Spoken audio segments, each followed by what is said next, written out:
Honorable Prime Minister Dr. Terence Drew, members of the media, Mrs. Lanicia Collins Williams, our sign language interpreter, and all our viewers and listeners.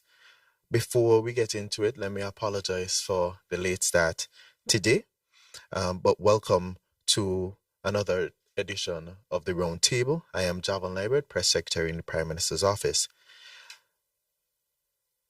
Today we are joined here by representatives of the media, SKNIS, Kailoni Johnson, ZIZ, Kent Fuentes, SKN Source, Ebony Brandon, Sugar City FM, Ralston Rankin, and SKN Newsline, Andre Huey. The Roundtable series forms part of the government's ongoing efforts to keep the public informed and engaged with matters of national importance. The Roundtable presents an opportunity for the media to engage the Prime Minister on government issues and concerns in their quest to properly report and provide updates to the general public. At this point, I will turn the mic over to the Honourable Prime Minister to give his opening statement, following which we will open the floor for questions from the media and comments or discussions. Thanks again for being here, Prime Minister. Thank you very much, Press Secretary Javan Liebert. I want to thank you for your continuous, tremendous hard work and dedication to make sure that the information is had by the people of St. Kitts and Nevis. I want to also wish all of you from the media a Happy New Year. I think this is the second time we met, right? But I think some of you were not here. And so I want to extend that to those who were not here.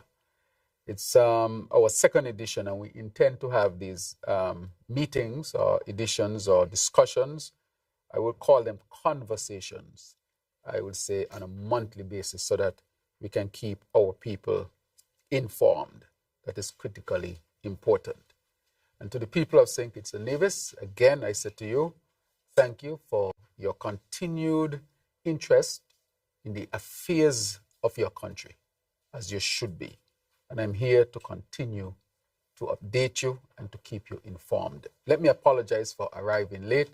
I was at the funeral of the late Malachi Ferguson, a young man who was a law student who lost his life earlier this year. And so I want to extend condolences to his mother, his father, his extended family. And it's obvious that his life, though it was relatively short, had a tremendous impact on the Federation of St. Kitts and Nevis. And so I want to wish them well even in this most difficult time. There are a number of things I want to touch on quickly, as I normally do, a short opening statement, and then we can get to the discussion on a number of critical matters. But just to update people, the Budget Boost wallet that has been launched, and today we have registered over 20,000 people. As you know, this is one of the government's measures to deal with the cost of living that is affecting the entire globe, not just St. Kitts and Nevis. And as we can see, what's happening in other countries can have further impact on the cost of living. This is really, I consider it to some extent a challenge for all of us, but we'll continue to do the best we can to ensure that our people can have the best life that they can live. Notwithstanding, I must admit that it is challenging for us as it is for others. However, we came up with this innovative idea so that people can be helped from a month-to-month basis for the first 6 months of the year so that they can deal with the essentials and be able to afford some of the essentials. And in addition to that, we have also lowered the VAT from 17 to 13%. It's obvious that this can affect the government's revenue stream, but we believe in challenging times, the government has to step up, even if it has to take a temporary hit to ease the challenges that our people are dealing with. But I continue to encourage our people to be prudent with their spending and also to help themselves where they can so that they can help to foster a stronger home, a stronger community, a stronger country. But the Budget Boost wallet is innovative. It uses a digital wallet. And that digital wallet called JAD was created by a local. It was locally built. And I want to say to the entrepreneurs with JAD that you are really an expression of what we can do here in St. Kitts and Nevis. And the fact that our people know how to use it is a testimony to the fact that our people have access to technology and our people know how to use technology. And so this allows also, not just for big supermarkets to participate, but small shops on a street in Keon, in Monkey Hill, Connery, in St. Paul's, up the village, Newtown, they too can sign up as vendors on this platform and sell to their community members and be a part of this whole venture where all can benefit to some extent. And so it was innovative that we can have the small shops, not only the small shops, but meetings were held with small farmers. And small farmers also have the opportunity to join so people can buy their fresh fruits and vegetables from them using the JAD. And so I think that it has been well received, and our people appreciate the fact that this government, this administration, this Labour-led administration is very keen to helping our people and to use technology. As we have said, that St. Kitts and Nevis must become technologically advanced. We must transform our country. And this innovative idea of the JAD with the platform that is locally owned and I think built as well, this is a testimony to what we can do as a people. And so I'm immensely proud from a number of perspectives that our people can be helped, that our small shops can benefit, not just the big supermarkets, but the big supermarkets can also benefit. Who owns this in collaboration with one of our local banks, the St. Kitts, Nevis and Anguilla National Bank. So this is all local, and we should all be immensely proud that in such a short time this could have been done. I remember when I spoke about it, people were thinking this would be impossible. How can you do it? But we knew we had the technology, we knew we had the know-how, and it was a matter of time for us to implement it. So it got implemented very quickly. And I would say in a few days, you would see thousands of people who joined up. So I want to thank Social Security as well for its tremendous work in making sure that this became a reality. We have also put together a cost of living task force. This task force is established to tackle the rising prices and to develop real solutions for our people. This task force is led by our esteemed Cabinet Secretary, Dr. Marcus Natter, and I know that the task force has been giving information to the general public as to what they're doing, including vigilance of prices.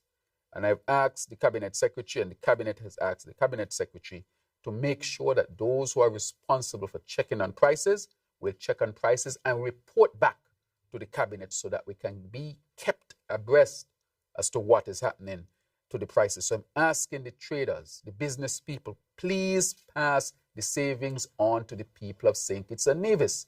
We will not accept anything other than that. They deserve the savings that are to be had. We already see, he sent me a report recently on Monday, and I've already seen some of the prices are coming down.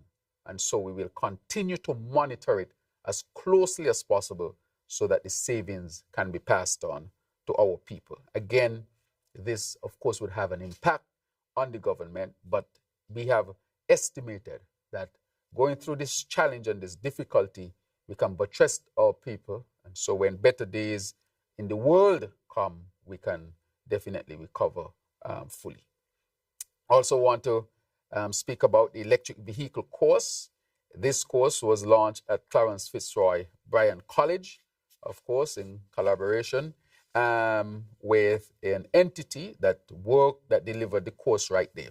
Why did we launch a electric vehicle course? Because we are preparing for the new economy that will be based on renewable energy. And therefore, we expect the increase in EVs. And so we want our mechanics to start getting the necessary training to deal with these new types of vehicles. This was a tremendous act on our behalf, and we are making sure that we stay ahead and abreast of the new technology as we transition. We don't want, when the EVs are coming in, we are bringing in mechanics to work on them. We want our mechanics to transition, and we want other people to learn for the first time, so that in a great sense we can benefit and we can be ready for the transition that is to come. Also want to highlight the Amendment Bill, Vehicles and Road Traffic Amendment Bill 2025.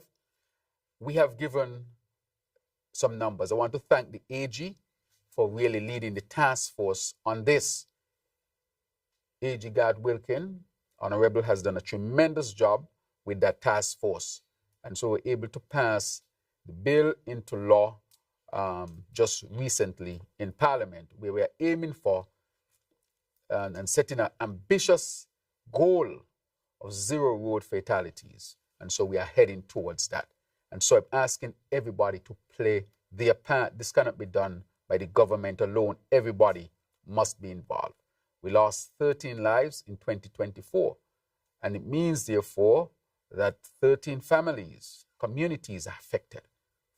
And so we have to deal with it. We have seen a sudden increase, or significant increase rather, of vehicles on the road. We have the most vehicles ever on the road at this present moment.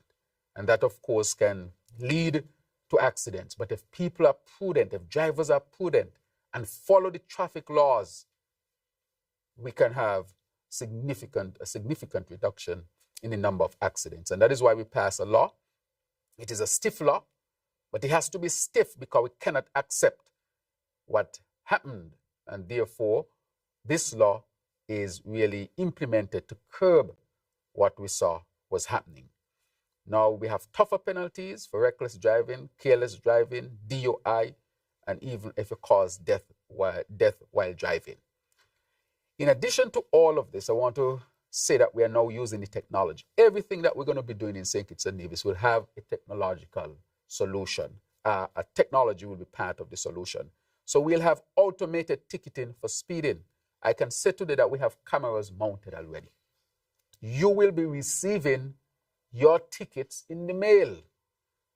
And so I want to admonish you to please follow the traffic rules. You might think you'll get away. You will not get away. Your ticket will show up in the mail, or somebody will deliver your ticket to your house.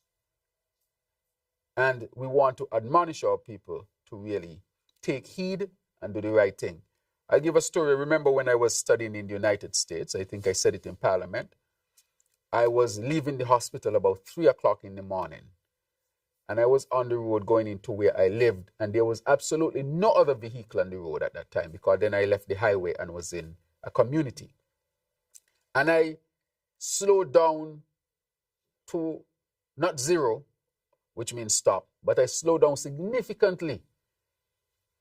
But I did not stop completely, because I said to stop at this stoplight at 3 o'clock in the morning, I don't know. And then 2 weeks later, I got a letter in the mail. I said, who is writing me? Nobody writes me physical letters anymore.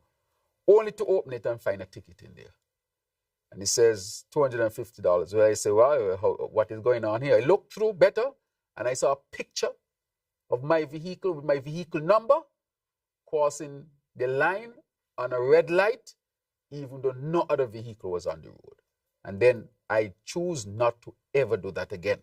Even when no vehicles would be on the road, I would stop completely when the light turned red. I say that because that measure, I think, was critically important in curbing some type of practices by drivers. Whether justified or not, you have to follow the traffic rule.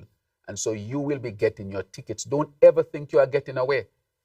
Don't ever think you are getting away. And we have tested the camera, and the camera is working well. The Commissioner of Police sent me a picture of it. We already picked up a few vehicles even before the law was passed. But you couldn't bring the drivers to court or serve them their ticket because the law was not in place as yet. Now that the law is in place, your ticket will carry with it the penalty that should be added. So I'm encouraging our people, please don't think that you will get away. We will use the technology to make sure we keep you, the driver, safe, because the life you save might be yours. your passengers safe, because the life you save might be your family member, your own child, and to keep other drivers safe and pedestrians safe. So it's about all of us doing our part, following the regulations. No place in St. Kitts far, as I would say. So there's no need to be dashing here and dashing there. You only save a few minutes. The risk of an accident is much higher than the few minutes that you would save. We have also seek to have dash cams duty-free, car seats duty-free, and so forth. And we're asking that all children, and the hospital policy we'll put in place is that we want, especially parents who drive, to leave the hospital with a car seat and know how to use it. So that will be part of our Safe Child policy at the hospital. As a matter of fact, we have been declared a child-friendly hospital. And so we will make sure that that happens. We also passed the Plea Negotiations and Agreement Bill 2024. This seeks to, of course, where the DPP or his office can have discussions as to how people want to plea and have it be done in a legal matter. In the United States of America, you might know, most of the cases don't go to court. Most of the cases are settled with plea bargain. So that helps to move cases through the court system and prevent the backlog that we see throughout the region. Also want to say that I had recent international engagement.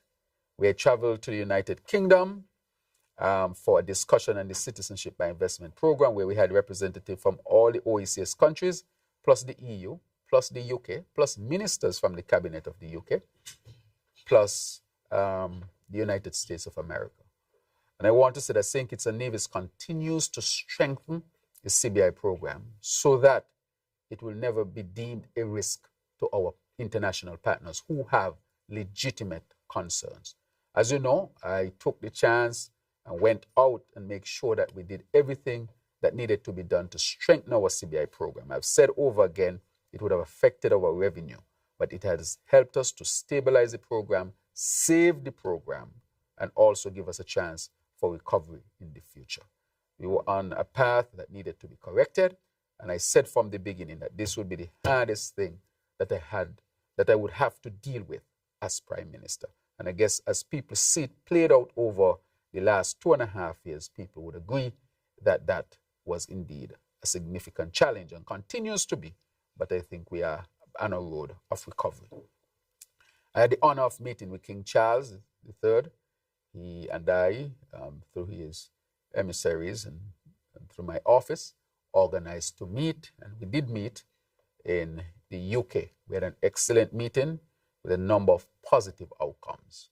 And there are a number of things that we will work on that we think will benefit our people here in St. Kitts and Nevis. And so I am very grateful that we had that meeting, and we look forward to what will develop from that. I just want to touch on the last thing and to say to St. Kitts and Nevis that at this time we have seen a significant drop in homicides, a significant drop. The last quarter compared to the previous quarters, you might have seen a drop of well over 60%. And that is because the community and the people came together and continue to come together. I'll continue to make the point that all of us must come together and stick together on this. This is how the matter is solved. I believed it from the beginning by implementing what I would call an idea, a policy of dealing with crime and violence from a public health perspective. I said that I'm a medical doctor who had been exposed to the data for a very long time, understand the data because of my training, nothing special, and also understand that if it is implemented, it will work. But it needed, of course, all hands on deck. Everybody must play the part, not just by words, but everybody must work. And so I want to thank the people of St. Kitts and Nevis. First of all, I want to thank the security forces. I want to thank the communities, the task force, that was put together, that has been working tirelessly hard. I want to thank the different political parties that came to the fore when the call was made. And I want to thank, of course, underline all of this and keeping up all of this, God himself. And I say all of that to say that we should always remember this period, because it has proven that coming together as a people with the right policy and strategy, that we can take on any challenge. And this, of course, is a challenge that we have been dealing with for decades. And I've said all the time that it does not need any corrupt ways to resolve it, because that only leads to worsening of the situation. Let us approach it scientifically, and let us approach it as a people, and we will be able to deal with this scourge. I know the security forces, they have been working extremely hard. And something the commissioner said, I want to really congratulate this commissioner and the commander, the acting commander, the military, and all of the security apparatus and all those who are involved. That he said something, that the people expect him to be tough on crime and make sure that he brings people to justice. And he said that is necessary. But he also said that people's human rights and constitutional rights, that they must be respected. So we don't have to violate people's rights to enforce the law. Both things can happen. So we have to be tough on crime, yes.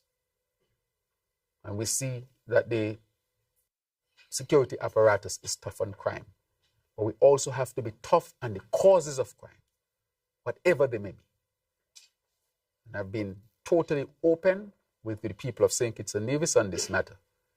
And I can't stress enough how pleased I am that we have worked so well together on this, and we must continue to work, because the work is not done. This work is a work that should never done, never end. This work of citizen security is the foundation and fundamental of building out a good society. It is not just about law and order. It's about citizen security. How are your citizens doing from all perspectives?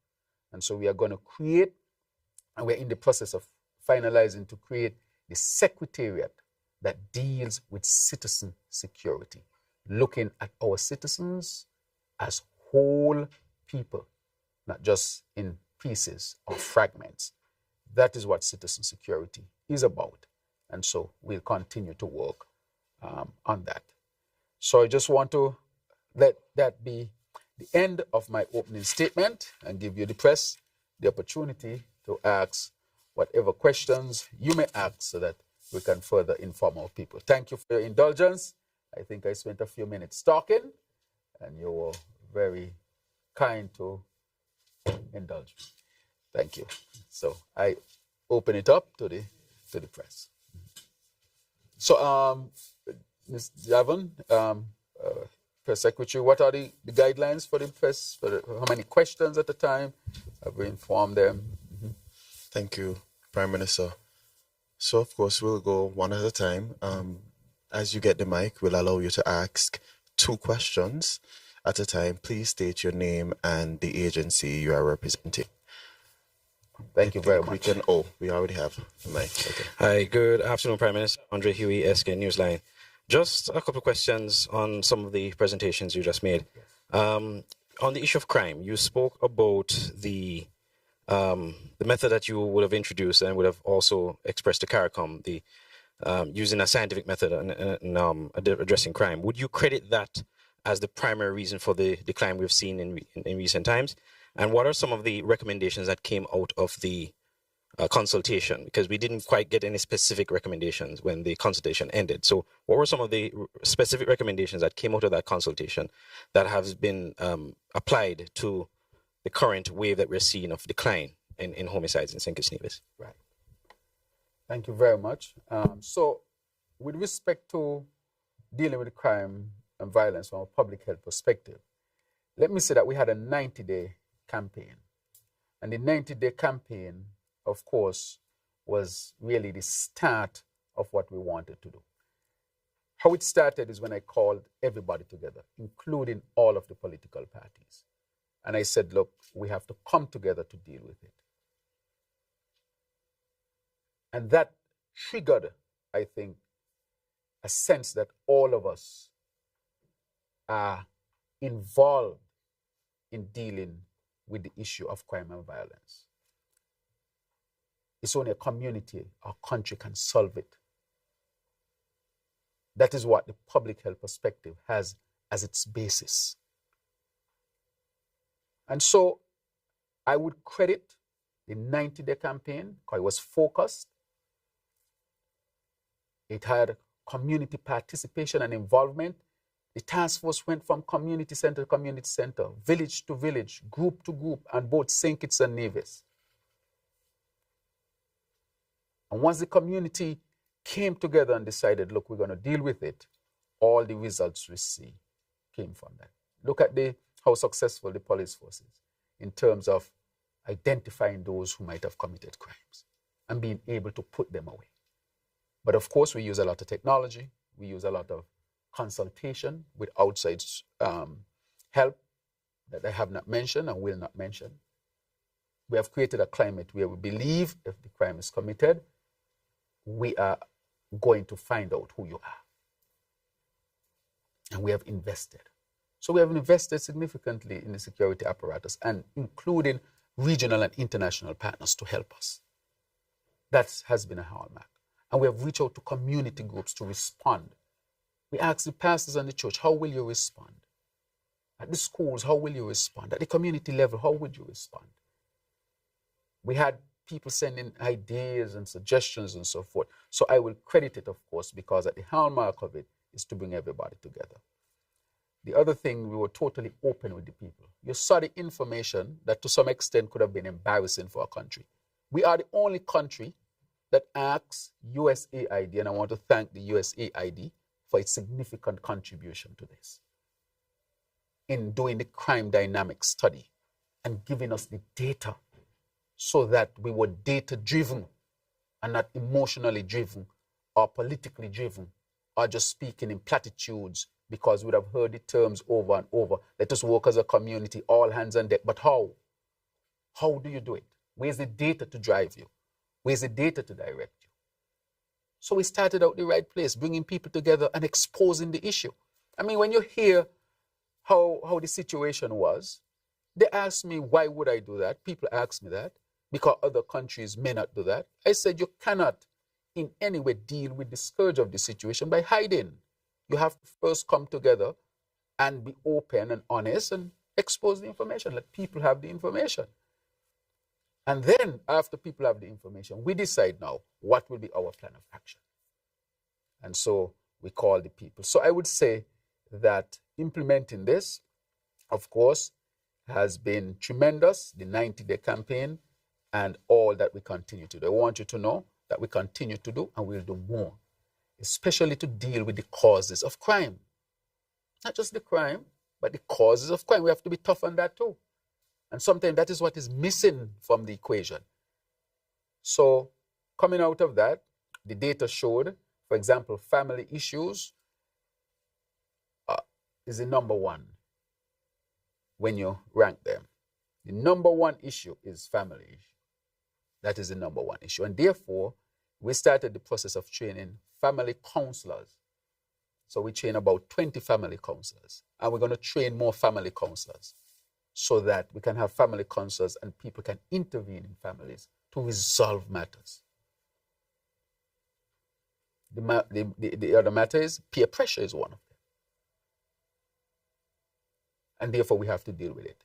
If there are economic issues like unemployment, we have to deal with it. But we have the data. So we're not shooting in the dark. We know where the problem is, what is causing the problem, and we can deal with it. So the recommendation that you speak of is really in response to what the data show in terms of what are the most common causes of crime, getting the data from the people, which the data that we have now, that data coincide very well with the data from the crime dynamic study by USAID. And so we know we are on the right path. And so our programs are targeting the causes of crime. And so we intend to continue to build out that at the school level. So we have what you call the Citizen Security Task Force where we meet. And I want to thank all of them, including the private sector. This chamber is a part of it. The UN representative of the country is a part of it. This is a serious task force. And so we are pulling resources and ideas from all perspectives, but of course, data-driven. So we will continue to build it out. I'm not going to pretend, that this is kumbaya. This is life and this is real. There will be issues still, but we'll continue to work on them to make sure that we continue to be ahead of the situation.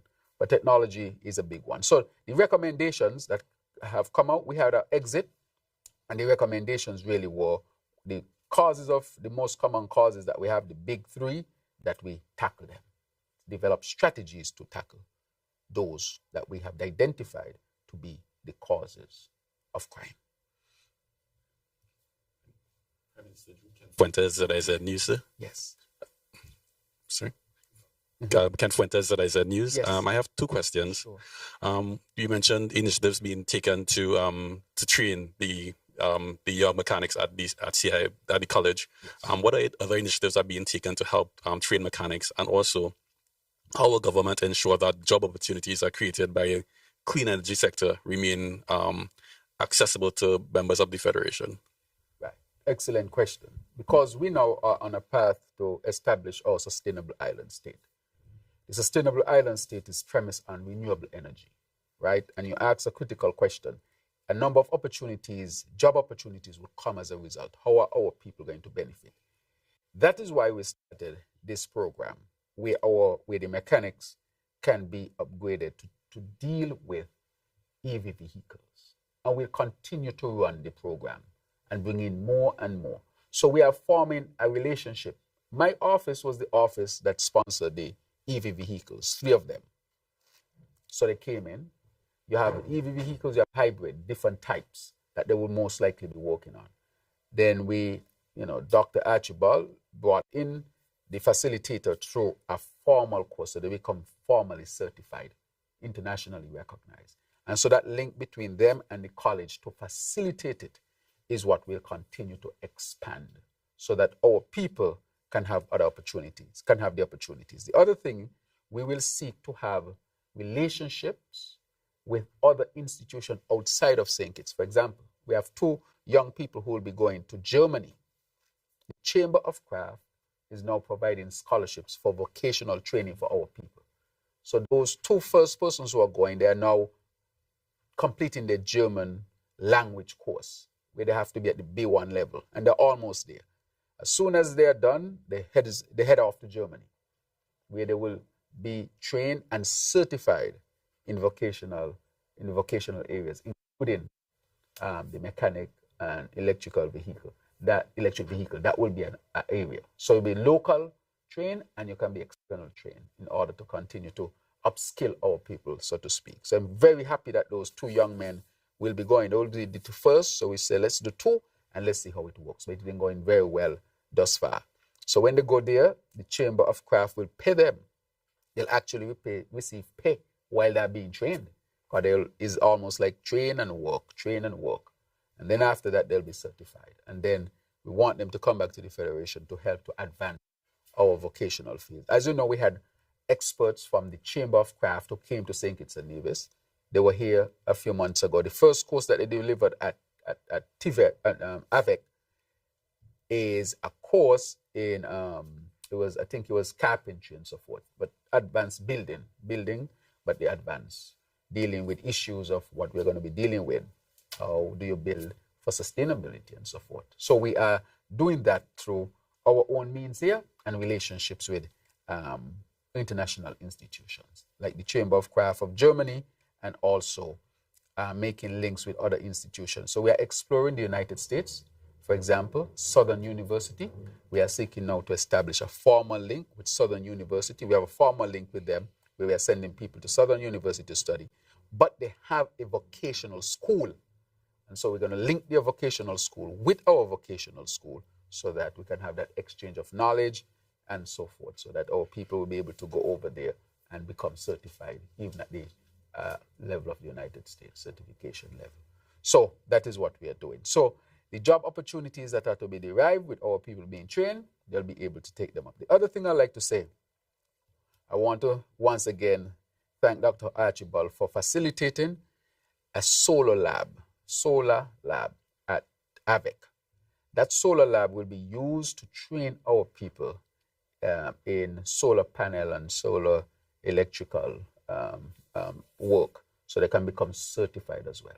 So we are going to build our large solar farm. So we want our people to already be trained in order to take up those jobs that we expect. Because we're going to build a 50 megawatt solar farm. And many jobs and permanent jobs and good paying jobs would be available. And so we want our people to take those jobs up. How can they take them up? They have to be trained. So that is why we are staying ahead of the game. We know EV vehicles are coming. Set up a course so our mechanics can be trained. We know that we are building a large solar farm. Set up a course so that our people can be trained. And so AVIC will be transformed, and it's being transformed already, where you can do actual certification courses at the local level, regional level, and be recognized internationally as well, based on the connections that we are going to make. So we are going to make a significant transformation when it comes to AVIC. You will not be seen anymore as a place you just go to because you're not good into academics. No. You can actually say, look, I want to take a vocational path. I don't want to take an academic path. So that is not a leftover type of approach. No. You go there, you become certified. You can work here in St. Kitts and outside of St. Kitts, because that will be, of course, recognized. So that is how we are going to deal to make sure that our people take up the job opportunities by getting them exposure to training, and we are taking the lead on that. Good afternoon, Prime Minister. Good afternoon. Ralston Rankin, Sugar City FM. I was happy when you mentioned the budget boost wallet along with the JAD. A few concerns pertaining to that, which is out there, from the public. First, can you tell us what arrangement the government have with the creator or the creators for the JAD app? And you mentioned business places being able to sign up, but yet still we're getting some complaints of some business places signing up, the cable included, and they haven't gotten any approval as yet, for persons to use to pay via the budget boost.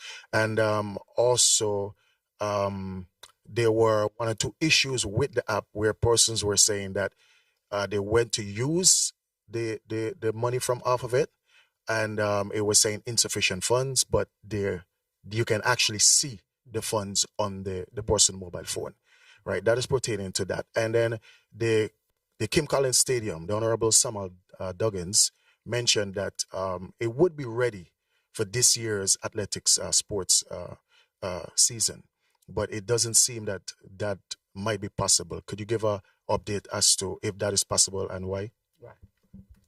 Good. So with respect to the JAD, it's technology, so you'll have some glitches here and there. But the vast majority, well over 90%, is functioning well. And so those concerns that will always be there, they are being drawn to the persons who are the technical persons to resolve them.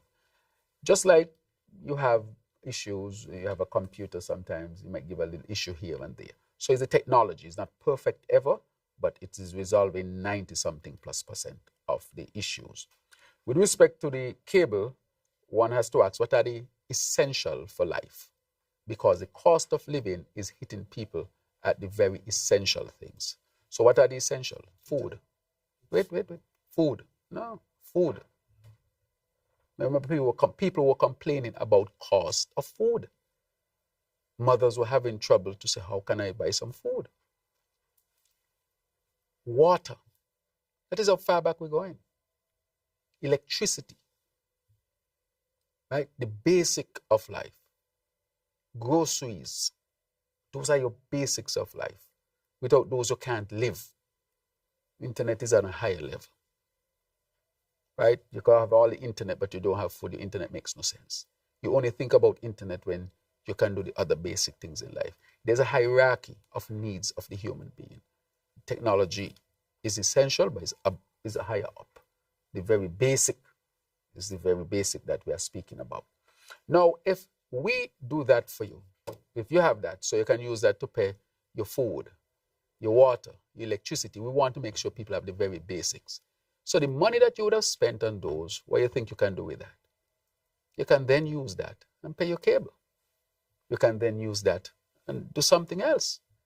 You can go and get whatever you think else you want to do.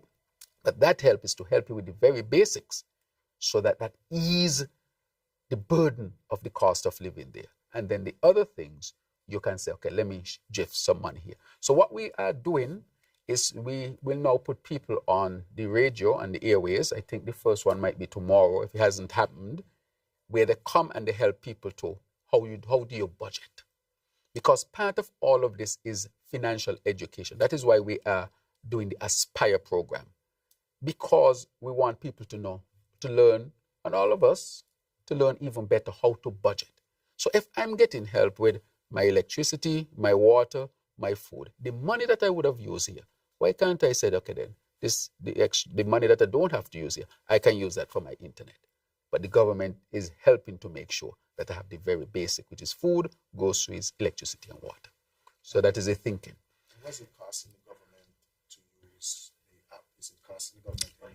Yes, of course it costs, but it's not very expensive at all. I don't have the number, and I wish I had the number that I could have given to you, but that is a good question that you can ask for it. But it's a local vendor with a very good rate, so all the money is staying in St. Kitts and Nevis.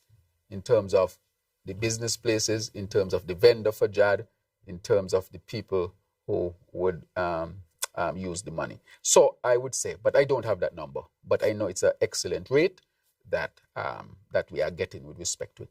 With respect to the Kim Collins Stadium, I was made aware that the Germans are here. We are doing the surface, and I can tell you construction is taking place there right now. So construction started since last year. It's ongoing, and the construction company laid the asphalt as to the specifications of the German company that is now here laying the track itself. Let me update the country as to why there might have been a delay. We had consultation with experts from Jamaica who are experts in athletics and tracks. And they advise us that, and I wouldn't call the track name, let me get some water, but a specific type of track was causing injury to their athletes. And they advise us not to invest in that track and to invest in another type of track based on their studies. And so we shifted. I spoke to the Minister of Sports, and I think he might have mentioned it, but I want to reiterate that. Because in the long run, you want to make sure that your athletes have the safest track that they can have. And we listen to the experts. The other thing we're going to make sure is that no activities like music festival and so forth would take place at the track. When music festival went to the track, people was nailing stakes into the track itself. The very track, walking across the track in high heel shoes. The tracks are not built for that type of activity. And that is what helped to destroy the track. And so we had to take up the whole track. And the Kim Collins Stadium it did not have any attention under the previous administration. Remember, this administration only 2.5 years old. And so we had to go and revamp. The roof can't go bad in 2 years. It had to be consistently being neglected while it reached to that stage. So we had to go and revamp the seating, the roof, the bathrooms, and so forth, which we are doing presently. And so we expect the work to be completed by March, April. But I want to say to our people to have patience. It's being done. We are getting the best track that we have been advised to get. The experts are here on the ground. The building is taking place. So if you go to the stadium at this time, you will see work taking place there. So we expect that work to be completed in March, and we're hoping to have the inter-school back at that track this year. And a new track with a refurbished stadium. Good afternoon, Prime Minister, colleagues. Kyloni Johnson, SKNIS. 2 questions. Firstly, as you know, we just hosted the OECS Council of Ministers of Energy meeting here in St. Kitts and Nevis. How can we use that meeting or the findings or solutions objectives of that meeting to advance the government's own sustainable island state agenda and also promote a similar agenda in our regional neighbors. And secondly, many Kittitians and Nevisians are paying close attention to some of the decisions being made by the United States of America, particularly in terms of the tariffs being imposed on other territories. Is the government paying close attention to this, and should Kittitians and Nevisians be concerned about any potential economic fallout as a result? Right.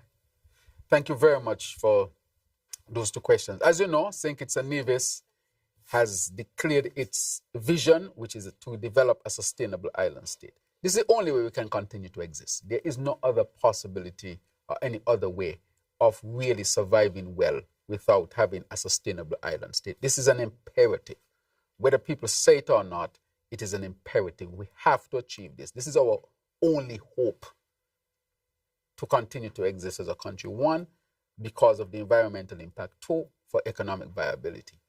So therefore, at the hallmark of it, as I said before, is energy, renewable energy. And so this meeting is looking at ways of reaching solutions with respect to having implementation of renewable energy sources. So this information is directly helping us in our quest. But not only that, we are sharing our experience as well. And all heads coming together in the region is really helping to chart a course, and we are sharing best practices and information and knowledge. So that just that interaction alone is already helping. And so we will see some benefits definitely from that. At this moment, since we are on renewable energy, I can tell you we already have commitment for 50 megawatts of solar energy. And I can say today, maybe for the first time plainly, that we have raised the money to start geothermal. We have the money. I'm going to make a declaration very, very soon. I spoke to the Premier of Nevis. If you look at his page, he posted that he and I met. We met to discuss it. The Premier and I, we have met and we have determined, just like the crime situation, this is not going to be a political football. Who in St. Kitts and Nevis want very, very cheap electricity? Nevisians want it, Kittitians want it. So if that's going to make St. Kitts and Nevis better, why should we fight over it? So let us leave the fights for other things, but we're not going to fight over this one. And so we are chatting, we have decided, and I have put my full effort behind it. Because I will say, I can never understand how is it CCM was part of a unity construct for 7 years and nothing was done for geothermal and Nevis. Instead of seeking to help Nevis, they started to look to see if St. Kitts had geothermal. Nothing is wrong with that. But why would you abandon Nevis? As if to say, Nevis, we're not helping you on this one. But we want to do two things. Make sure the Nevis resource develop while we look for other sources around. So that, to me, is very strange. 7 years. And nothing done to advance Nevis's quest to get energy from geothermal. But in just 2.5 years, I did not sign anything with CCM. I did not sign anything with NRP. But when I came in and I spoke to the Premier, I told him this is going to be a priority for the Federation. And we have raised the money now to move forward with geothermal. First time I am announcing it explicitly. That is tremendous for the Federation. Tremendous. And not because it's a Nevis that I wouldn't work for it. Nevis is our sister island. We are in a federation. Why wouldn't I want to see Nevis going forward? Why would not I want to see that? And we passed a resolution in Parliament that this resource would benefit both Nevis and St. Kitts to create an environment of low-cost energy so that our viability as a federation would improve significantly and continue way into the future. So that has been, in my estimation, a significant accomplishment from all perspectives, a political perspective, a future hope perspective, which would have impacts beyond what we are thinking today, Can you imagine if we declare we have enough energy to be a low energy region? You know how much industries we want to come to St. Kitts and Nevis? We can sell that energy. It's a no-brainer. And I really want to ask the people of St. Kitts and Nevis to come together on this and many other issues. Come closer together, because we can only do it if we are together. Many regions are trying to come together. Look at Europe. Each country in Europe is bigger than the whole Caribbean put together in land mass, possibly. Well, the Caribbean islands, if you put in Guyana, maybe it's not so. But I'm just simply saying how large they are and the site necessary to come together. And other countries want to join. So if we are a country of 50-something thousand people, why are we thinking that we should not even be closer together? It can't make sense to anybody else outside of the region. Because it's saying for your own viability then, put everything else aside. Work together as a federation. And that's how people are going to take you seriously. So we have to save ourselves. We have to work for ourselves. We can't look, you see what's happening around the world. People, in other countries, and I'm going to answer the question of tariffs. Can you imagine that? You're in St. Kitts and Nevis, have nothing to do with what's happening, and your cost of living going up because there's tariffs that one country put on another country. So it means we have to come together and pool our resources more to survive in this unpredictable, volatile, aggressive world that we are living in. And therefore, I want to encourage us as a people to continue to do that. And I'll continue to fight. Nevisians is going to benefit, which is obvious, and Kittitians are going to benefit. And so I want to encourage us to continue to work even closer together. With respect to the tariffs can have an impact on us and will have an impact on us.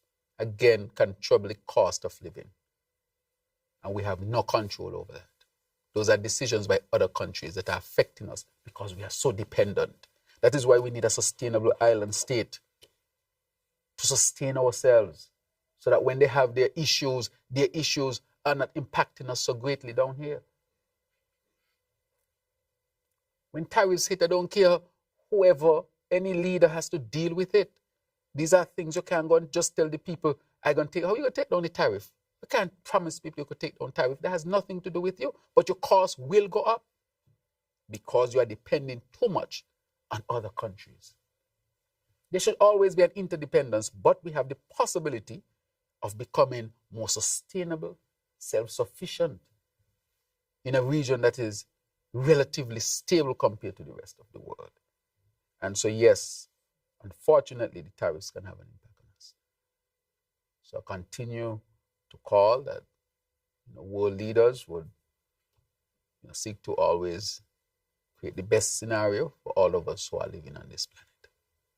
That would be our call. So we need a sustainable island state. We need to be as self-sufficient as possible. And it starts with energy. If we get the geothermal out and we have at least 400 megawatts, St. Kitts and Nevis together only use about 50 megawatts. So you have another 350 megawatts minimum. You know what you can do with that? Electricity. You have enough electricity, water, and food, and internet. Because then you have the energy to drive data centers and so on, create your own, be able to drive your servers and so forth with the high energy, the great amount of energy that they would require. You can supply that.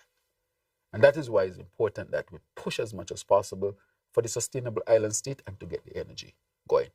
We're going to be going through, the world, I suspect, going to be going through challenges over these next few years. And issues we have to deal with that we did not create. We have not created, but we have to deal with them. But we can respond, and there's great hope of us working together and making sure we get to energy independence. Getting to energy independence means oil prices go up because they got war out there, ain't got nothing to do with us. We'll call for peace and strive for peace, but the cost out there ain't gonna affect us. It ain't gonna affect our electricity costs, not our water costs, not our cost of living, because we will be able to control the cost because we can control the cost of energy at all levels. And that is what I'm striving for. That is what I want to see. A sustainable island state where St. Kitts and Nevis can sustain itself and we can, of course, be, as a result, a better place to live. But it is, of course, tremendous amount of work. It will have its ups and downs as we seek to accomplish this. Good afternoon, Prime Minister, colleagues. My learned colleague, Mr. Johnson, asked an important part of the question that I was going to ask you with relation to the U.S. and its new policies under President Trump. Right. However, another very important part of it that is going to affect us is some of his immigration policies. And we saw a document circulate recently with respect to some deportations that will directly impact us across the Caribbean, not just St. Kitts and Nevis. I was wondering if you could comment on that in respect of what this means for our national security and as part of the citizen security campaign. Also to ask you, insofar as you're also Minister with responsibility for citizen security, what some of the plans are moving into the new year, as on December 5th, there was the announcement of the Beyond the 90 Days phase. You would have spoken earlier about some of the recommendations which you're now acting on. If you can expound on what some of the specific things are. The other thing that I'd like to ask, if there's time later on and the press sec allows, I'll ask a third. But tomorrow, there is significant progress in that the plans for the new JNF hospital are to be released. You're the Minister of Health as well. If you can provide some update, because there's been a lot of murmuring and grumbling about land being cleared, and we're seeing graders and we're seeing tractors, but we're not seeing anything going up. So something positive is happening now, if you can provide some update there. All right, thank you very, very much. I think you had 2.5 questions because you continue from him. Okay, so I'll ask the other. No, you have 2.5. So you're okay. Okay. Yeah, you're 2.5? okay. Yeah, 2.5. Yeah, because he said 2. So in the fairness, right? She just continue from a piece right here. Yes. With respect to the issue of the immigration policies, we have seen that. We have put out a statement to say that all of our citizens will be treated with respect and dignity, irrespective of everything else. Because underlying citizen security is that every life is precious and every citizen, resident, must be treated with that humanity and dignity. So that is our underlying principle in dealing with our persons who want to come back. Notwithstanding, remember I said, even though we think that way, we will also make sure that our security is not affected. And so I can say that a policy is already underway with recommendations from the regional security forces as well. And so once these persons, we have a process, once you are seen to be deported from the United States of America, we get all of your information with your background check. When you come in, you are not just immediately released. You have to come in and be questioned and asked and a profile done and so forth. And then based on that is when an action is taken. So if you come in, let's say you were just a peaceful person in the United States, but you just didn't have your papers, you're not a security risk to us. So, then that can go forward. But if you, let's say you come out of prison with a serious charge, you are a security risk for us. And then the approach is different, because we will not tolerate in this country any unlawful behavior. Now anybody think that they can come back to their country and continue that way. We will not accept that. So I think that is clear. So it is a case-by-case basis. You have a mother come back with 2 children. 2 children, they might be deemed low risk. So that is fine. So yes, we are developing a plan and keeping closely, but we are open and we will accept our citizens from wherever they are. This is their home. We tell them this is your home and you are welcome back. Their constitutional rights will be respected, and if they're in another country and that country wishes to deport them based on the laws, then we can't tell a country what to do with its laws. But from our perspective, we will always ask that they be treated with respect and their humanity be intact, irrespective of everything else, and we will also treat them with that dignity when they come back home as well. So that is where we are with that. Now, you asked about the citizen security. We have already started beyond the 90 days. For example, we're going to have a day of what we call a significant day where we'll highlight across the schools in St. Kitts and Nevis the matter of citizen security. We will have people going to the school, and a significant day, that day will just be about talking about citizen security. And so we call it a day of interruption, to just go in and just highlight it so much that would be the buzz around St. Kitts and Nevis. All the schools on that particular day had to deal with this particular matter. We are also planning a summit called the Better Opportunity Summit, where we want our young people to come and see the opportunities that are there. For example, do you want to get into solar EV? Go to AVEC, get certified. We had people from Elevate who already went to, AVEC and graduated. And we intend to send more people to AVEC to get graduated. So we are looking for those two significant activities to take place. But apart from that, we are doing a number of things when it comes to, for example, how are we treating the Elevate program? We have expanded education to the Elevate program. So we have actual tutors. Listen to this, persons who were rehabilitated from prison, who have 13, 14, 15, and 16 subjects, who are now dedicating themselves to teaching other young people so that those young people can look at a brighter future. You'll be surprised. And what we have done with that program, so we are expanding that program. And so the Elevate people will be on to give more. So we are doing things to reach out to the people. So there are a number of critical activities that are taking place with Elevate. One is education. We have an education arm. Two is to including sending people to get certified. And we have determined today that we'll offer scholarships as well. They can have scholarships just like any other citizen so that they can go on and study. And so all of our citizens have access so that they can have access as well to really get a chance to rehabilitate and to reintegrate into the society. We have enhancement program where they'll be working at the level of the community to enhance their community. So we are basically meeting each of them to see and to plan. We have counseling.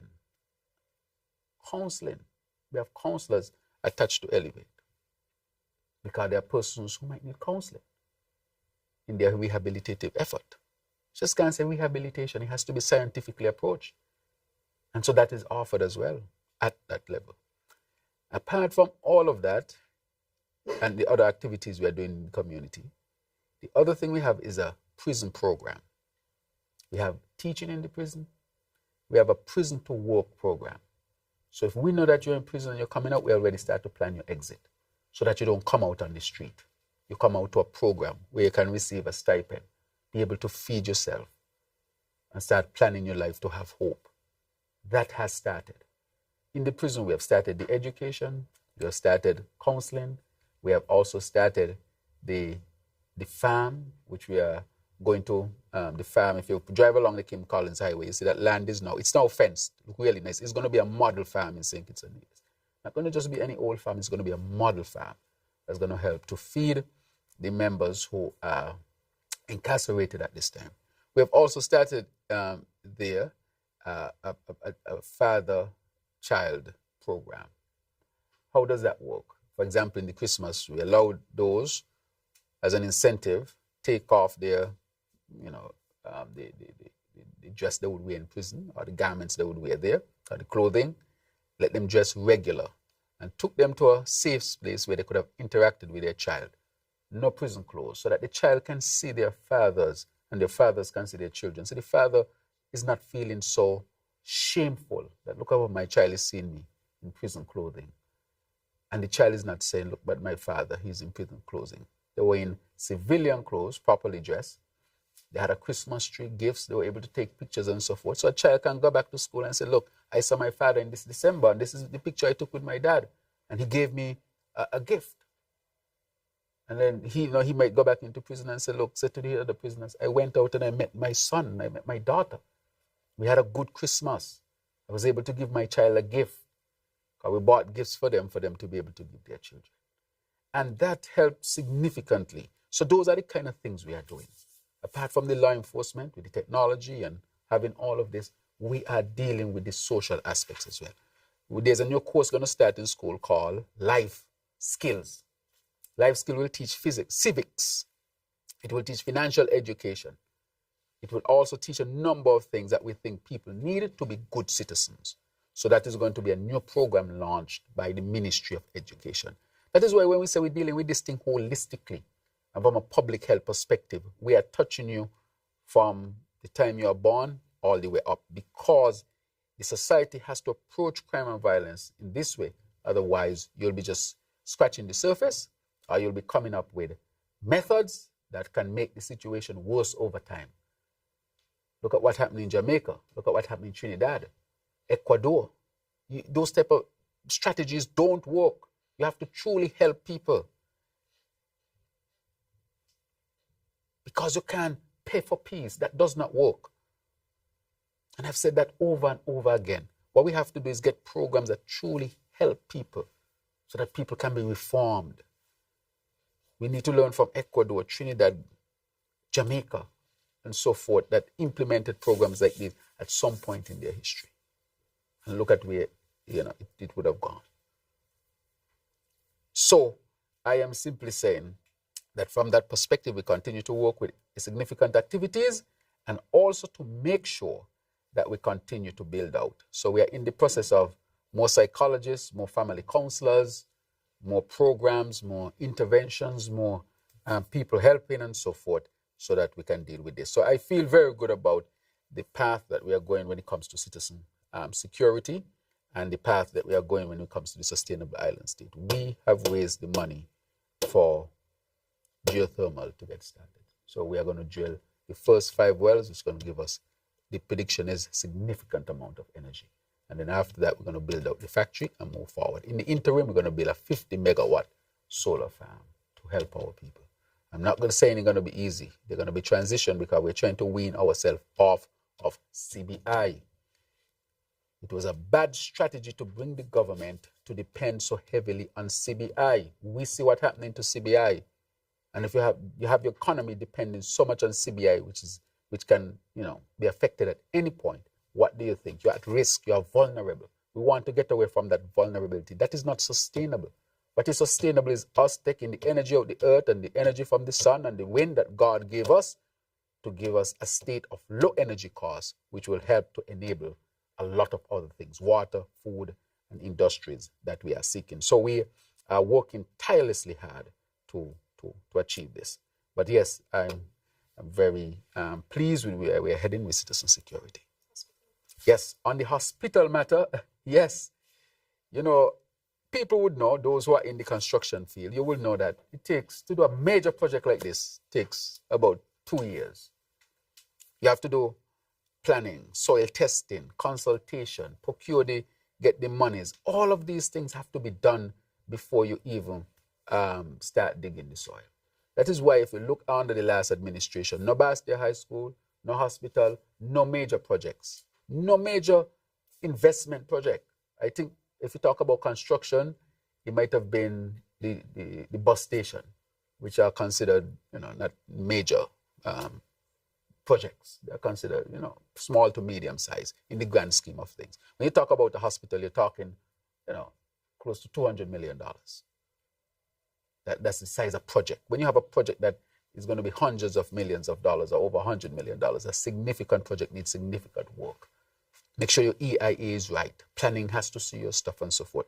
And so we have been working on this tirelessly hard. And I want to thank the Taiwanese at this point in time for partnering with us in terms of the financing. And we now are going to reveal tomorrow the hospital plans. And construction, real earthwork is going to start within the first quarter. Now we're going to start preparing the land for the construction of the new hospital. So I encourage the media to be there tomorrow to see what, out of all the consultations, this hospital is going to be a modern hospital. We are going into health tourism, tell people they can come St. Kitts to see medical doctors, to have the CT scans done, the MRIs done, EEGs done, the brain study. We are going to have that. And already we have a lot of that machinery at the hospital, because on Monday, I'm going to launch one of the most advanced CT scans in the whole Caribbean on Monday. Just like they heard me speaking about the CT scan. In order to get a CT scan like that, it takes a while. It has to be built. Specifications. Specialists come in, look at your room. Your room has to be of a certain standard. You have to have the right amount of lead so the radiation doesn't come out and affect people. The EIA has to know. The International Atomic Energy Agency and so forth has to know. Bureau standards have to put things in place. We are getting modern. So as we get modern, the requirements, of course, and the requirements are based on protecting people.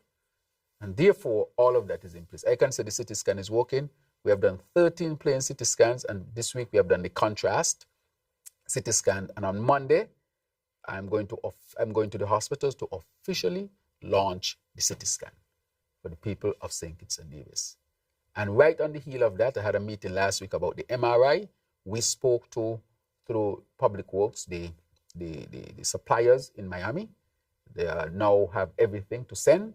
So we expect that to be done in the first half of this year. So we should have MRI, CT scan, EEG, a whole flow. And recently, we had a team from the United States. I want to thank Dr. Maloney, who is an ER specialist from the United States, who brought a team down to train our ER doctors.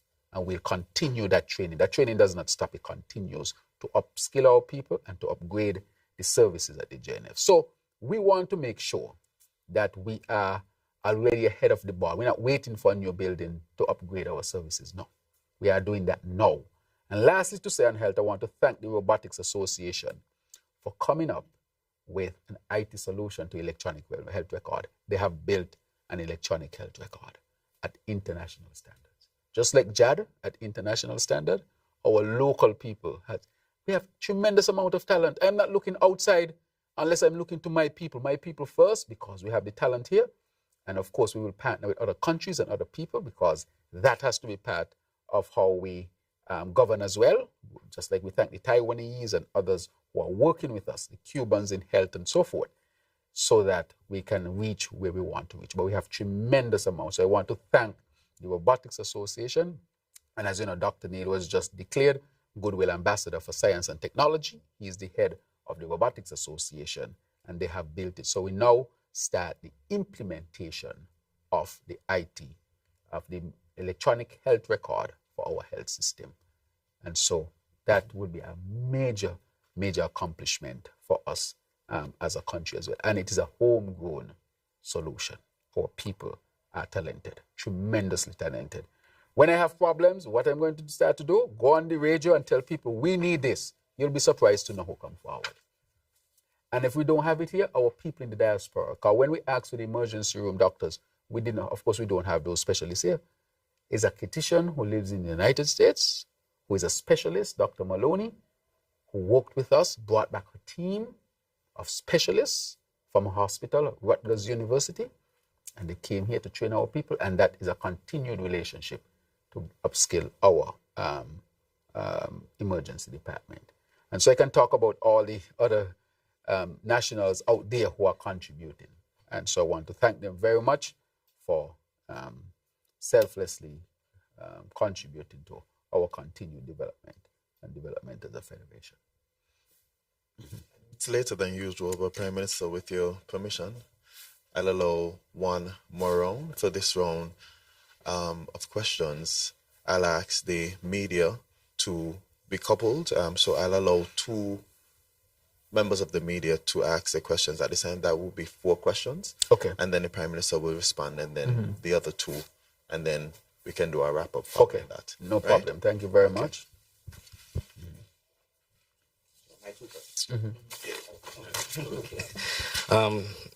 Prime Minister,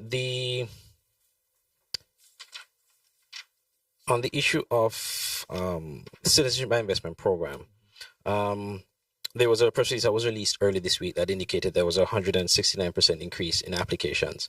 I don't know, what would you credit that increase to, whether it be increased marketing efforts from the CBI unit or an increase in demand from entities? And I know there were restrictions that were put in place, or reformations that were put in place that made the program a little bit tighter.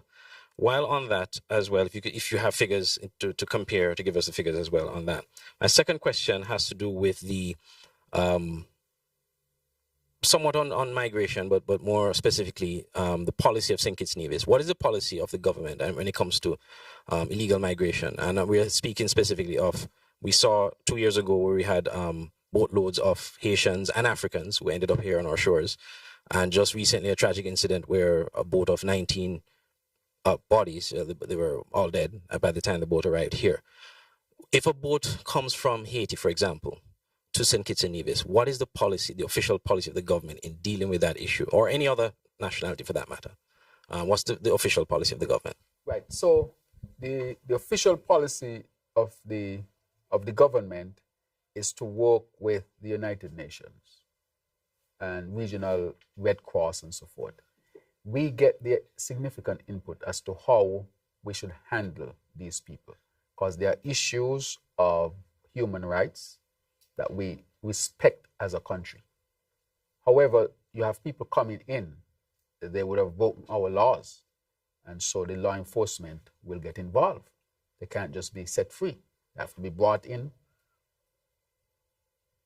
And so, of course, they will go through that whole process. But once you recognize that these might be refugees, then there is an international treaty that governs that. And we seek the UN always, the Red Cross, of how we should manage that. And they can help us to do it.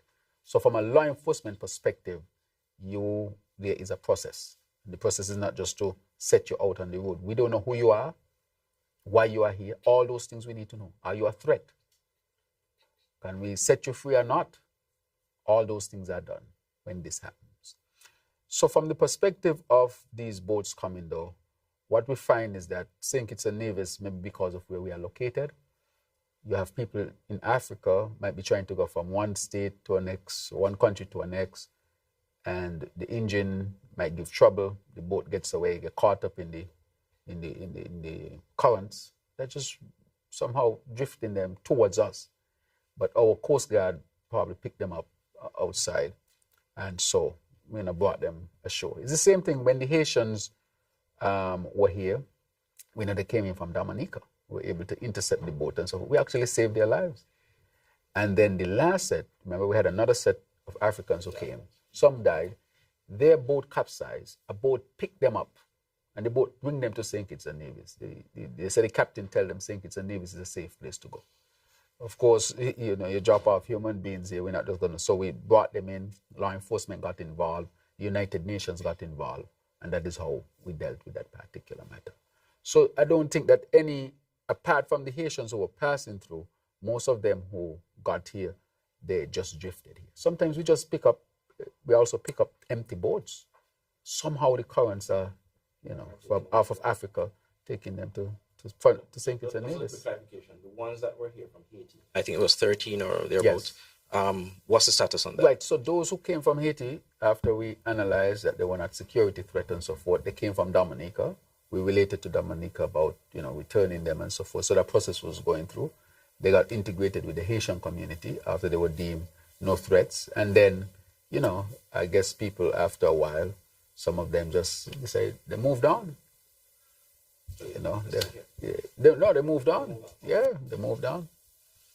Yes, the Africans, for the most part, they moved on as well. People are migrating, and and they're moving on. They didn't set out to come to St. Kitts and Nevis. We were just transit for many of them, and some of them just move on. But really and truly, we are against human trafficking. We will do everything to stop human trafficking. But sometimes it seems like the push and pull factors are so great, and that is why we collaborate with the UN and regional security, organizations and so forth to make sure that St. Kitts and Nevis is not a haven for human trafficking. No. For example, we picked up that there was people in the US trying to get Haitians through St. Kitts as a transit point to get around, and we were alerted. And so we had to put measures in place to make sure that St. Kitts and Nevis is not used as a transit point for human trafficking. Prime Minister, we recently celebrated World Read Aloud Day this week. Based on what distractions that our young people are having right now, what is being done to ensure that we maintain the high level of literacy that we have in the Federation at the moment, going forward, so that it will benefit us for the future? Right. Thank you very much for asking that. I will say to our young people, social media is not good for our young people. It has to be properly managed by parents. Our young people are distracted. Social media has been linked to depression and mental health issues. It is a good thing. The internet and the technology, they are good if they're used for good. But the social media has really drifted down a path where there are countries now who are banning social media for children. And so you're right, our people are distracted. What we continue to do, though, our educational system, as you know, is free and open. We continue to provide all the opportunities for our people, including providing them with technology, laptops and tablets, and giving them access. They have the books now online so that they can use the technology to study instead of using the technology for all sorts of other things.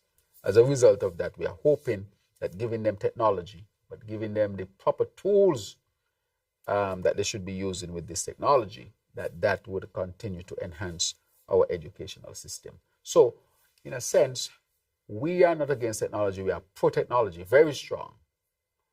Social media is a different story. So we are exposing our people to technology from very early in life so that we can keep on a path of making sure that our people remain well educated. So we continue to provide that. And also we made college free for our college students so that they can have access to college. So we don't want them to stop at high school, but to go on to college, whether it is the vocational or academic. I want to stress again, people can choose vocational or academic. Both are critically important. So we don't want this stigma anymore about if you choose vocational, it means because, as we say in St. Kitts and Nevis, you're not bright. That is not so. Somebody can decide, I just want to be an electrician, and that's fine. It can be a technician. I want to be a technician in automotive. That is fine. You can choose which pathway you're going, and that is why we want AVEC to become a center where people will go to become certified and be certified not only locally, but regionally and even internationally by our connections. So we'll continue to make education fully available, continue to use the technology so that they can use the technology to learn instead of using it just for other things that are affecting them negatively. Prime Minister, earlier this week on World Cancer Day, you revealed via your social media page that cancer is now the leading cause of death in St. Kitts and Nevis. I think this caught a lot of people by surprise. Yes. So question, do you think we here in St. Kitts and Nevis take cancer, the threat of cancer, as seriously as we should? And as a medical doctor and as Minister of Health, what would you say to our people about this issue? And the second, my last question, as the people out there gear up to take advantage of the generous duty fee on car seats and car booster seats that is being offered. Question I was asked by a member of the public is, has there been any talks or discussions with the government about having a grace period for persons to get these? Because we know the law enforcement, they have the regular stop and search, and they may see a child in the back of a car seat without the seat. But this, I think, National Assembly was last week, I think. So has there been any talk about possibly a grace period for persons to go out and take advantage of the duty free to get these car seats for their children? Right. Thank you very much. With respect to World Cancer Day, I did make a post on it from my own perspective, and I sought to deal with risk factors that people may not consider to be risk factors. We hear about the smoking and this and that can give you cancer, but I wanted to deal with the issue of lack of exercise and not managing and how your weight can affect your rate of cancer. That is, and not your weight, the lack of exercise, I think I touch processed meats. Because I think people don't realize processed meats, like tobacco, causes cancer. Not just a link, it causes cancer. And so each time we eat processed red meats, we should know that it causes cancer, processed type. We should also know that exercising is a serious risk factor for cancer.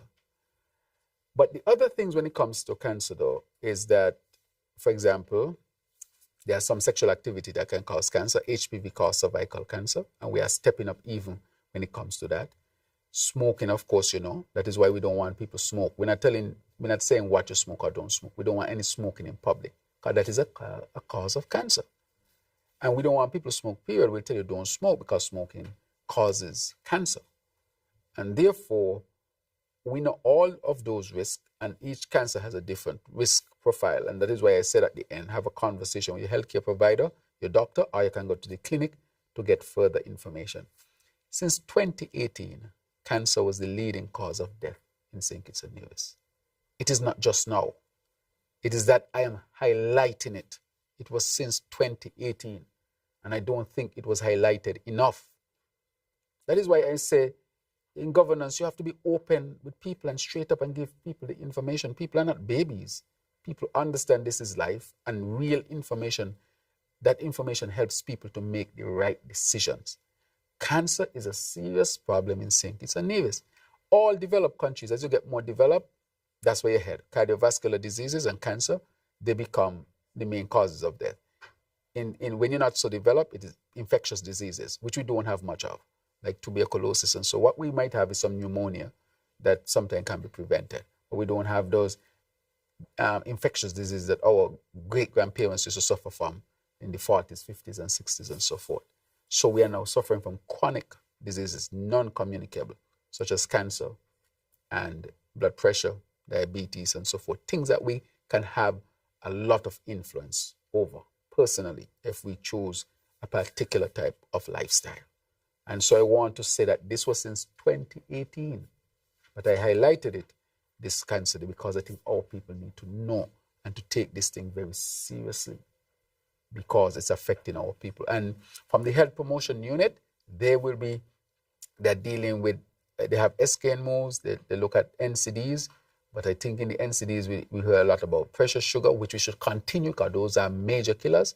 But cancer and cancer screening has to be on top of that list. So when you go to your doctor, based on your age, you should be getting a certain type of screening, and you should be having a certain type of counseling to get the information as to how to protect yourself and your family. But cancer, yes, was declared since 2018 to be the #1 cause of death in St. Kitts and Nevis. Now, the duty-free with respect to the car seat and the booster, that is a very difficult question to ask. I would wish that persons don't carry their children without what is required. It is just too dangerous at this particular time. I would ask the committee to quickly come up with a solution to see if we can ask people who have car seats and so forth, just donate them, get them to a place where people can have them. But a lot of people who have cars, they can afford the car seats. The thing is, it was never implemented that you should have a car seat. It is in the law, but it was never really enforced. So we have to enforce it now. It's not that they couldn't afford it. It's just that it was not, most people who can afford a car can afford a car seat. It is just that it was not part of what you considered to be important. And so it was neglected for some time. So we are saying, look, get that car seat and put that car seat in your car if you have a car so that you can do it. And that is why we want the public buses to drive slower, because you might have children there. You can't put a car seat in the bus, but they have to travel on the bus.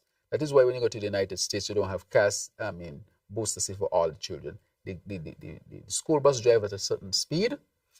It has its lights. You're only supposed to pass it at a certain rate. It has this stop that come out in the road to tell you to stop. We have to respect those things. And it's because we're not respecting those common sense things. That is why we saw an increase in the fatalities.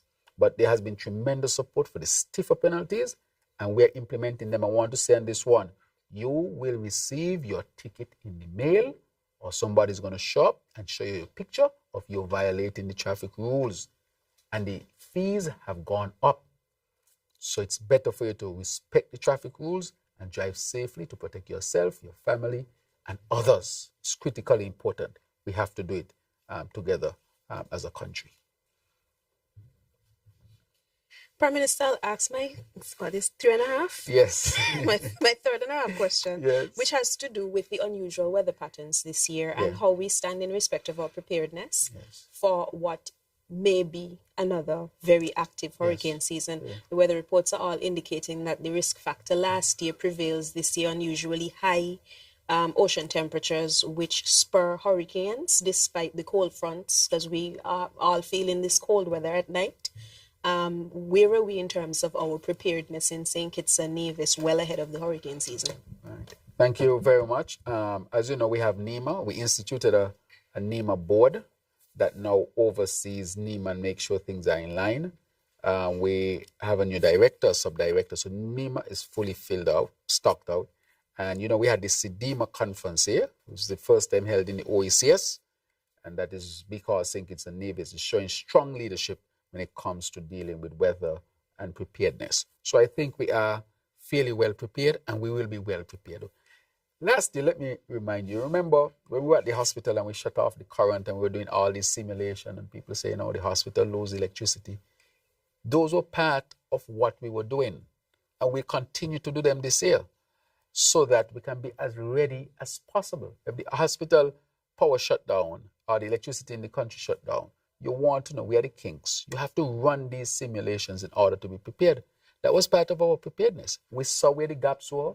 We filled the gaps, we corrected the gaps, and we'll continue to do that this year. So you're going to see simulations way ahead of the hurricane season because we will not be caught off guard. So I'm pleased where we're at. We were very well prepared last year, and we'll be even more prepared this year because our people have more experience, the board is fully intact, and so forth, so that we'll be ready to go. So I just want you to know that. As a matter of fact, we had the hottest year in recorded history last year. And this year, I think we had the hottest day, was declared a couple of days ago. So it means, therefore, with the heat that we're experiencing, there will be major hurricanes coming through the region, major hurricanes. That is why we have to get to a sustainable island state. Because if we have energy, even if we are hit, because we have energy, we can bounce back very quickly. Very, very quickly, because you'll be more resilient. Because a lot of the resources you have, you can put it aside. You don't have to put it into the issues to do with, cost of electricity and subsidies and so forth. That can go to help you to build stronger homes, better infrastructure. That is what it's going to lead you to do. So you're better prepared. You're more resilient. You adapt better. And that is why we are stressing so much the sustainable island state. And that is why I am working with the Premier of Nevis. I'm working with the leader of the opposition. It just happened to be the same person, so that we can get this geothermal and get St. Kitts and Nevis to a sustainable island state. The faster, the better. Because these tariffs and man-made issues and climate change and so forth, this is the issues with the CBI. We have to get here as soon as possible. So I'm working overtime to get there as soon as possible. Prime Minister, at this point, I'll ask you to give your closing remarks to wrap up today's roundtable session. Right. Two things I want to announce from today's session. One is that the framework for the Sovereign Wealth Fund has been received. And so we will next move to pass the law in Parliament. That was one of the things that I stressed must be done. We need a Sovereign Wealth Fund. If we had a Sovereign Wealth Fund, that $303 million that was spent from the SIDF without the people knowing, that could have gone in the Sovereign Wealth Fund. And the interest alone from that, you know how much things that could pay for? The interest alone from that $303 million that was spent and the people had no idea. After it would have been called a slush fund. Nonetheless, I want to announce that we now have the framework for the Sovereign Wealth Fund, and it will be enacted in law soon. Other announcement that we have received from the World Bank, its recommendations as to how we should share revenues. That has been talked about a lot, fair share. It has never been studied all this time. That is why I keep saying that unity construct, I don't know what it did for Nevis. This was a question that Nevis had, and the Federation should have that it should be answered. So we have received that. I've indicated to the Premier in our meeting, and so the FS is helping us to prepare the document so that we can further deal with the issue of the sharing of revenues between St. Kitts and Nevis. So those are two announcements that I wanted to make. Those are very good news, along with the fact that we have raised the money for the geothermal. Notwithstanding, I know we will have challenges, I can say that, but we have put everything in place to lead us to a place to get beyond the challenges. And I will make a few more announcements in short order to the benefit of our people here in St. Kitts and Nevis. So with that, I want to thank all of you and thank the people of St. Kitts and Nevis for your attention where we use the round table in a conversation way, where I can have all these challenging questions from the media, but it allows me to converse with them and to get into depth as to the issues affecting us. And we'll continue to do this. So thank you very much for your time, and continue to have a blessed new year. Thank you, Prime Minister, for always making time to engage the media in efforts to ensure that their questions and concerns are addressed, as they continue to ensure that the people of St. Kitts and Nevis are educated, updated, and made aware of what is happening in St. Kitts and Nevis. We continue to extend gratitude to the platforms that facilitate live airing of the round table, ensuring that the public and citizens within the diaspora remain front and center during these conversations. This has been the round table with the Honorable Dr. Terence Drew, Prime Minister of St. Kitts and Nevis. Thank you.